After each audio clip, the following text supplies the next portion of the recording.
అందరికీ నమస్కారం. అయోధ్య శ్రీరామ తీర్థ ఆధ్వర్యంలో జరుగుతున్న కార్యక్రమంలో ఉన్నటువంటి పెద్దలను ఒకసారి పరిచయం చేస్తాను. ఇటువైపున మొదటగా ఉన్నటువంటి వారు విశ్వ హిందూ పరిషత్ జిల్లా అధ్యక్షులు, అదేవిధంగా ఈ ట్రస్ట్ సభ్యులు, అదేవిధంగా చాలా ఈరోజు శుభదినం సుదినం.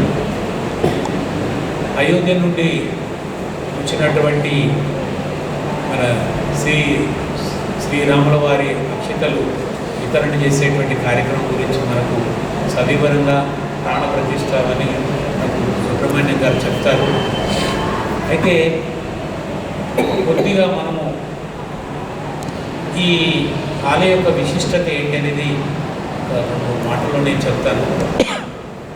1526లో బీర్ బాకి బాబర్ యొక్క సేనాని భవ్యమైనటువంటి దివ్యమైనటువంటి మందిరం ఏదైతే అయోధ్య రామజన్మభూమిలో నిర్మాణమై ఉందో, విజాతీయుడు విధర్మీయుడు అయినటువంటి బాబర్ యొక్క అహంకారం కారణంగా అది ఆ భవ్యమైన మందిరం కూల్చివేయబడింది. మళ్ళీ పునర్నిర్మాణం కొరకు 77 సార్లు యుద్ధాలు జరిగాయి. 4.5 లక్షల మంది బలిదానమయ్యారు.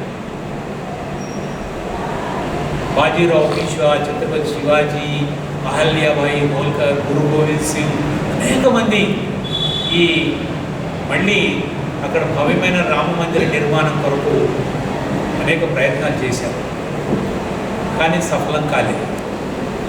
1990లో విశ్వ హిందూ పరిషత్, రాష్ట్రీయ స్వయం సేవక సంఘం, అనేక హిందూ సంస్థలు, ధార్మిక సంస్థలు, ధర్మాచార్యులు, మతాచార్యులు, ఆ విధంగా రాజకీయం యొక్క ప్రమేయం లేకుండా అందరూ కూడా మళ్ళీ కరసేవతో ఏదైతే వివాదాస్పదమైనటువంటి కట్టడం ఉందో, అక్కడ వివాదిత డాంచి అంటాం, అది మసీద్ కాదు. అక్కడ ఎప్పుడు కూడా నమాజ్ జరగలేదు. అది రెచ్చగొట్టడానికి కొరకే దాన్ని మసీద్ అని చెప్పి పేరు పెట్టారు, కానీ అది వివాదాస్పదమైన కట్టడం. మన హిందువుల యొక్క మఠ మందిరాలను కూల్చేసి మిమ్మల్ని అవమానపరుస్తున్నాము అని చెప్పి మనకు చూపించేందుకు కొరకు అక్కడ వివాదాస్పదమైన కట్టడం, వివాదిత డాంచి అంటారు దాన్ని, అది కట్టడం జరిగింది. దాన్ని తొలగించే తప్ప మనం అక్కడ మన భవ్యమైన రామ మందిరం కట్టుకోలేం. కాబట్టి కరసేవకు అందరూ బయలుదేరడం జరిగింది. యావత్ భారతదేశం మొత్తం నుండి బయలుదేరడం జరిగింది. అప్పుడు ఉన్నటువంటి ములాయం సింగ్ వ్యతిరేకత కారణంగా అనేక మంది బలిదానం అయిపోయారు. చాలామందిని మరి ఇసుక సంచులతో కట్టేసి చంపేసినటువంటి వాళ్ళను సరయూ నదిలో తోసివేయడం జరిగింది. కొటారి బ్రదర్స్ లాంటి వాళ్ళు అనేక మంది పాయింట్ బ్లాంక్ ద్వారా, అంటే అది మర్డర్ చేసి చాలామందిని మరి చంపివేయడం జరిగింది. అదొక బాగా అంటే జలియన్ వాలా బాగ్ లాగా ఒక మారణకాండ జరిగింది అయోధ్యలో. ఒక్కసారి పెళ్ళుమని మొత్తం నేల కూలింది. తర్వాత అక్కడ బాలరాముడిని మళ్ళీ ప్రతిష్ఠించి తాత్కాలికంగా ఒక మందిరం నిర్మాణం చేయడం జరిగింది. మళ్ళీ 30 సంవత్సరాలు పట్టింది ఇప్పుడు ఒక భవ్యమైనటువంటి రామ మందిర నిర్మాణం. ఏమాత్రం రక్తపాతం లేకుండా, ఒక చుక్క రక్తం కూడా చిందించకుండా సామరస్యపూర్వకంగా మొత్తం అన్ని మతాల వాళ్ళను, అన్ని వర్గాల వాళ్ళను, అన్ని మరి అందరినీ కూడా ఒప్పించి ఈరోజు భవ్యమైనటువంటి దివ్యమైనటువంటి ఒక రామ మందిర నిర్మాణము, దాని కొరకు నిధి సేకరణ జరిగితే 2500 కోట్లు మాత్రమే సరిపోతాయని చెప్పి శ్రీ అయోధ్య రామ మందిర తీర్థ చరిత్ర ట్రస్ట్ వాళ్ళు మనకు ఒక 15 రోజులు సమయం ఇచ్చారు యావత్ భారతదేశంలో ఈ నిధి సేకరణ చేయమని. దాదాపు 4000 పైన మనకు నిధి సేకరణ జరిగింది. ఇప్పుడు కేవలము ఒక 450 కోట్ల పని మాత్రమే జరిగింది. ఇంకా మనము 3,500 కోట్ల పని ఆ మొత్తం చుట్టుపక్కల ప్రాంతం లోపల అనేక రకాలైనటువంటి కార్యక్రమాలు ప్రపంచం లోపలనే ఒక దివ్య క్షేత్రంగా ఇది నిర్మాణం చేయాలనేటువంటి ఆకాంక్షతో అక్కడ జరుగుతుంది. ఇప్పుడు కేవలం ఒక మొదటి అంతస్తు మాత్రమే నిర్మాణమైంది. 3 అంతస్తుల మందిరం అది. ఒక మొదటి అంతస్తులోనే ఎక్కడైతే రామ్లల్లా బాలరాముడి యొక్క ప్రతిష్ట జరుగుతుందో ఆ కార్యక్రమము దాని గురించి సవివరంగా సుబ్రహ్మణ్యం గారు చెప్తారు. కాబట్టి మేమందరం ఒక రకంగా అదృష్టవంతులు. ఎందుకంటే కరసేవకు వెళ్ళి 1992 డిసెంబర్ 6వ తేదీ కరసేవకు వెళ్ళిన దాంట్లో కూడా నేను డాక్టర్ వెంకటరాజరెడ్డి గారు మరి చాలామంది అనేక గ్రామాల నుండి కరసేవకు వెళ్ళడం జరిగింది. అక్కడ అయోధ్యలో ఒక నవభారత నిర్మాణానికి నాందిగా ఈ స్వావలంబనతో స్వాభిమానంతో మందిర నిర్మాణం చేయాలనేటువంటి ఆకాంక్షతో అనేక మంది వచ్చి అక్కడ ఒక మినీ భారత్, ఒక భారతదేశం యొక్క చిత్రపటం అక్కడ మనకు ఆ రోజు ఆవిష్కరించబడింది. కాబట్టి దాంట్లో పాలు పంచుకునడము, తర్వాత మళ్ళీ మా కళ్ళ ముందరనే మళ్ళీ మందిర నిర్మాణం జరగడం అనేటువంటిది మేము అదృష్టంగా భావిస్తూ నాకు ఈ అవకాశం ఇచ్చినటువంటి మరి అయోధ్య రామ మందిర తీర్థక్షేత్ర ట్రస్ట్ సమన్వయ సమితికి నేను ధన్యవాదాలు తెలియజేస్తున్నాను. జై హింద్. మన ఈ అయోధ్య శ్రీరామ తీర్థ ట్రస్ట్ వాళ్ళు ఒక రామ మందిరంని నిర్మించాలని దాదాపు ఇప్పుడు గౌరవనీయులు డాక్టర్ శంకర్ గారు చెప్పినట్టు 500 సంవత్సరాల నుంచి విభిన్న రీతిల్లో జరుగుతున్న సందర్భాలను దృష్టిలో ఉంచుకొని ఇప్పుడు రామ మందిరం మన కళ్ళ ముందర ఈ రామ మందిరాన్ని నిర్మించే ప్రక్రియలో ఈ రోజు నుంచి ప్రారంభింపబడుతున్న తరుణంలో వాస్తవంగా ఫస్ట్ ఫ్లోర్ ఏదైతే జరుగుతుందో బలరాముని విగ్రహంతో చేస్తూ ఈ పుణ్యక్షేత్రంలో అక్కడున్న అక్షింతలను అక్కడున్న సిద్ధాంతులు పెద్ద పెద్ద యోగులు స్వామీజీలు వీళ్ళందరూ కలిసి దేశవ్యాప్తంగా కూడా ఉన్న ప్రతి భారతీయుడు కూడా ఈ యొక్క అక్షింతలను వాళ్ళ ఇంట్లో కూడా చూసి ఆ రోజున ఏదైతే ఉన్నదో ఆ అక్షింతల ప్రక్రియ కార్యక్రమాన్ని వాడవాడలా దేశమంతా వ్యాప్తించాలనే సందర్భంలో ఈ రోజు నుంచి అక్షింతల వితరణ కార్యక్రమం ప్రతి ఇంటికి చేరాలనే ఉద్దేశంతో ప్రతి వార్డులు జగిత్యాల్లో ఉన్న 12 బస్తీలు, ఒక్కొక్క బస్తీకి 4 వార్డ్స్ చొప్పున దానికి సంబంధించిన కార్యకర్తలను, దానికి సంబంధించిన యాక్టివ్ పార్టిసిపేట్స్ వాళ్ళందరినీ కూడా తీసుకొని ఒక ప్రక్రియ అలాగే స్టార్ట్ చేస్తూ జగిత్యాల్లో ఉన్న ప్రధాన 4 దేవాలయాల్లో అవి రామాయణ తీసుకొచ్చి అక్కడ భద్రపరచడం, వాటిని భద్రపరిచిన అక్షింతలను కూడా అక్కడ ఉన్న పూజల ద్వారా మంచి పూజ చేయించిన తర్వాత ఈ రోజున ఇవాళ 1 జనవరి నుంచి ఏదైతే ప్రొద్దున 9 గంటలకు మన ఎడ్లంగడ్డ దగ్గర కూడా జరిగిన కార్యక్రమం, తదనంతరం అష్టలక్ష్మి దేవాలయం దగ్గర కూడా అక్షింతల పంపిణీ కార్యక్రమం మన ప్రజాప్రతినిధి ద్వారా చేయడం జరిగింది. తద్వారా ఏదైతే ఉన్నదో దాని సంకల్పం ఏంటంటే ఈ రోజు నుంచి 15వ తారీఖు వరకు కూడా ప్రతి ఇంటికి అక్షింతలు చేరవేసే కార్యక్రమాన్ని ప్రతి ఇంట్లో కూడా వచ్చిన ప్రతి ఇంటి గృహిణీలకు ఒక మనమేమంటే ఎవరైతే వాళ్ళు వస్తున్నారో వాళ్ళకు పొందిన సమాచారం ప్రకారంగా వాళ్ళు కూడా వీళ్ళను సాధారణంగా ఆహ్వానించి ఒక పల్లెంలో వాళ్ళు కూడా కొన్ని అక్షింతలు కలిపి అక్షింతలలో ఈ అయోధ్య నుంచి వచ్చిన అక్షింతలను అందులో ఉంచి వాళ్ళు ఆ అక్షింతలను భద్రపరుచుకుంటూ ఆ ప్రతి పుణ్య కార్యక్రమం ప్రతి మంచి రోజు కూడా ఆ అక్షింతలను వితరణ చేస్తూ సందర్భాన్ని బట్టి వితరణ చేసుకుంటూ ఏదైతే ఆ అక్షింతల యొక్క పవిత్రత చాలా గొప్ప పవిత్రత, అవి మనకు అసలు రావడం మన ఇంటికి అవి చేరడం కూడా చాలా గొప్ప విషయం. అది ఎట్ ది సేమ్ టైం ఏదైతే ఈ 15 రోజుల లోపల వచ్చిన అక్షంతలను భద్రపరిచి 22వ తారీఖు రోజున అక్కడ ఏదైతే అయోధ్య లోపల సంకల్పం నిర్ణయించిన సిద్ధాంతం నిర్ణయించిన పద్ధతి ప్రకారంగా జరిగే ప్రక్రియను కూడా ప్రతి ఇంట్లో కూడా లైవ్లో చూడొచ్చు. ఇక్కడ కూడా తోచిన విధంగా ప్రధాన టెంపుల్స్ దగ్గర కూడా వీలైనంత మందికి దాన్ని అందించాలనే ఉద్దేశంతో కవరేజ్ చేయడం జరుగుతుంది. పెద్ద పెద్ద స్క్రీన్స్ ద్వారా కూడా చేసిన కార్యక్రమాన్ని సఫలీకృతం చేసుకుంటూ ఆ రోజున అక్కడ జరుగుతున్నది మనందరం కూడా చూసి సంతోషపడాలనే ఉద్దేశంతో ప్రతి వాడవాడల ప్రతి ఏరియాలో కూడా అది చేయడం జరుగుతుంది. ఆ 22 మధ్యాహ్నం 1 వరకు కంప్లీట్ అయిన తర్వాత అదే రోజు సాయంత్రం కూడా ఆ రోజు దివ్య దీపావళిలాగా ప్రతి ఇంట్లో కనీసం ఒక 5 దీపాలు, అంతకన్నా ఎక్కువ పెడితే చాలా సంతోషం. మినిమం ఒక 5 దీపాలను, ఒక 2 దీపాలను పూజా మందిరంలో, ఒక 2 దీపాలను వాకిలి ముందు, ఇంకొక దీపాన్ని తులసి ముందర ఉంచి ఈ 5 దీపాలను దివ్యంగా వెలిగితే ప్రతి ఇంట్లో కూడా ఆ రామజన్మభూమి క్షేత్రానికి ఎంతైతే విలువ ఉంటుందో ఆ ఇంటికి కూడా అంత విలువ ఉంటుంది. ఆ లోపల మనం మానసికంగా కూడా ఒక స్థిరపడతాం. ఆ రోజంతా కూడా జాతీయ మన సామాజిక పండుగలాగా, మన హిందూ పండుగలాగా రామజన్మభూమి అయోధ్యలో ఎంతైతే ఉంటుందో ఇక్కడ కూడా మనం అంత ఫీల్ అవుతాం. ప్రతి మనిషి లోపల కూడా ఆ రామజన్మభూమి యొక్క విలువను మనం ఆ రోజంతా ధ్యానించుకోవడం, 108 సార్లు శ్రీరామ జయ రామ శ్రీరామ అనుకుంటూ తను చేయడం చాలా మంచిది. And at the same time 22వ తారీఖున దీపాలు వెలిగించిన తర్వాత మన ఇప్పుడు అక్షింతల వితరణ జరిగే ప్రక్రియలో కూడా ప్రతి ఇంటికి వచ్చే అక్షింతల ప్రకారం అక్షింతలతో పాటుగా ఒక కరపత్రము, ఒక ఇన్విటేషన్ కార్డు, మందిరం యొక్క ఫోటో ఒకటి ఇవ్వడం జరుగుతుంది. అయితే దాని ఉద్దేశం కూడా ఏంటంటే ఫస్ట్ ప్రతి మనిషి కూడా అయోధ్యను సందర్శించడం అనేది గొప్ప. చాలా మనకు ఇప్పుడున్న పరిస్థితులలో 500 సంవత్సరాలలో ఎన్నో తరాలు పోయినాయి. వాళ్ళు ఎవ్వరికీ అవకాశం దొరకలేదు. ఇప్పుడున్న వాళ్ళకి దొరికినప్పుడు అవకాశం చూడడం అన్నది మన మినిమం కనీస కర్తవ్యం అది హిందువుగా.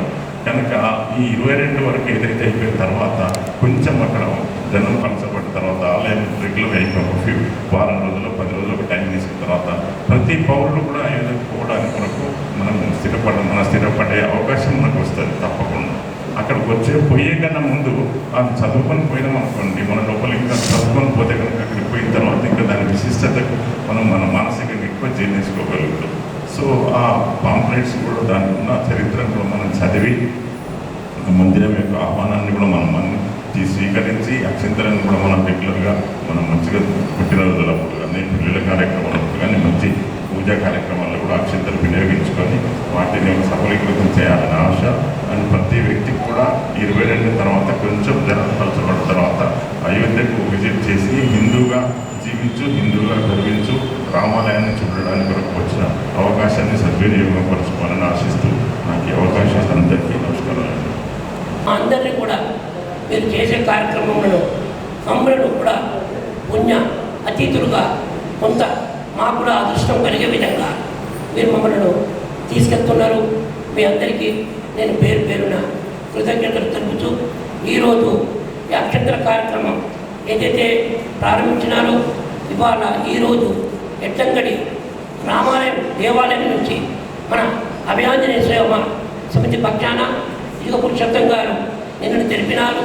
మనందరం పోయి ఈరోజు 2 days లోపల మా కార్యవర్గంతో చర్చించుకొని మేము కార్యక్రమాన్ని ఇంటింటికి ఈ కృష్ణానగర్, బాలాజీ నగర్, అరవింద్ నగర్ మొత్తం కార్యక్రమాన్ని రోజు 8 to 10, 9 to 10 మేము బ్యాచ్ల వైజ్గా అక్షంతలు ఇంటింటికి తీసుకెళ్ళి మన రామాలయ మందిర నిర్మాణం గురించి అన్ని విధాల వారికి అంటే తెలుపుతూ ఇంతకుముందే భీమరాజశంకర్ డాక్టర్ గారు చెప్పారు, చాలా విషయాలు చెప్పారు.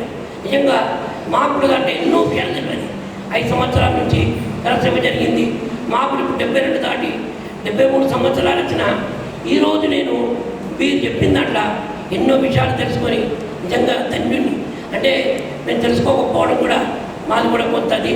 మీరు కూడా మాతో ప్రెస్ వాళ్ళు మీరందరూ సహకరించి మేము మా అభయాంజనేయ సేవా సమితి పక్షాన 1-2 days ఈ కార్యక్రమాన్ని ముందుకు తీసుకెళ్ళి అందరికీ అక్షంతలు ఇంటింటికి చేరే విధంగా కార్యక్రమాన్ని తీసుకుపోతున్నారని వీరికి నేను హామీ ఇస్తూ ఇక ముందు కూడా మీరు చేసే కార్యక్రమాల్లో ఆ సేవా సమితిని కూడా కార్యక్రమాలకు తీసుకోవాల్సిందిగా కోరుతూ మీ అందరికీ జై శ్రీరామ్, జై శ్రీరామ్, జై శ్రీరామ్.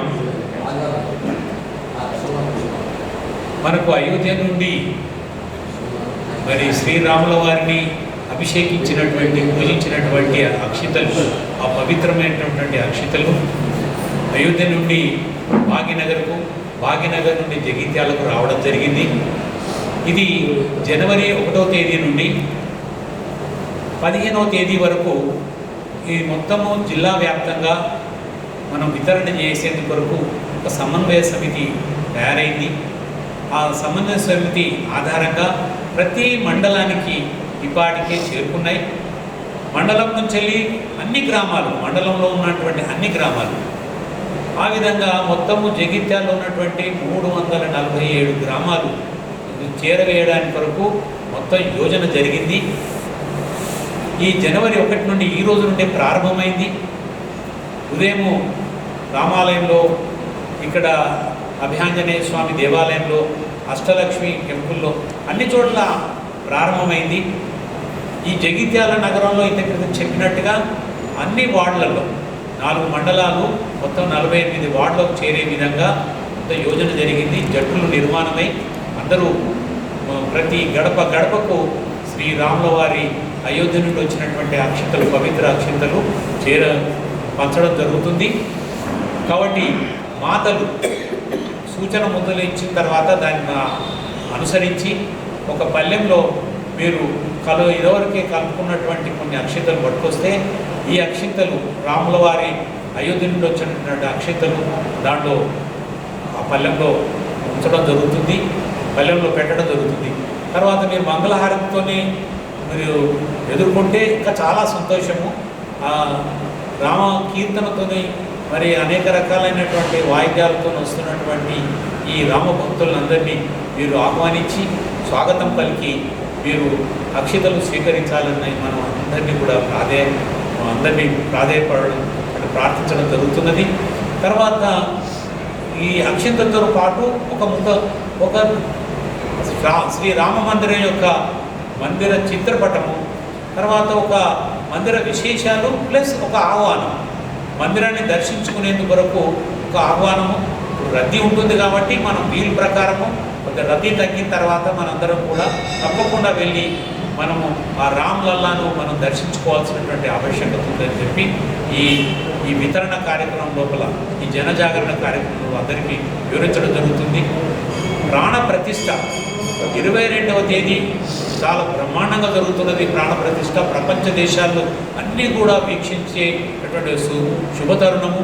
మధ్యాహ్నం 11 గంటల నుండి 1 గంట వరకు మనము అన్ని మందిరాల్లో, అన్ని వార్డుల్లో, అన్ని గ్రామాల లోపల పెద్ద ఎత్తున మనము టీవీలను అరేంజ్ చేయడము, లేకపోతే స్క్రీన్లు అరేంజ్ చేసి అక్కడ జరుగుతున్నటువంటి ప్రాణ ప్రతిష్ఠ కార్యక్రమాన్ని మనం ప్రత్యక్ష ప్రసారం ఉంటుంది, దాన్ని వీక్షించి తర్వాత మనకు ప్రసాద వితరణ ఉంటుంది.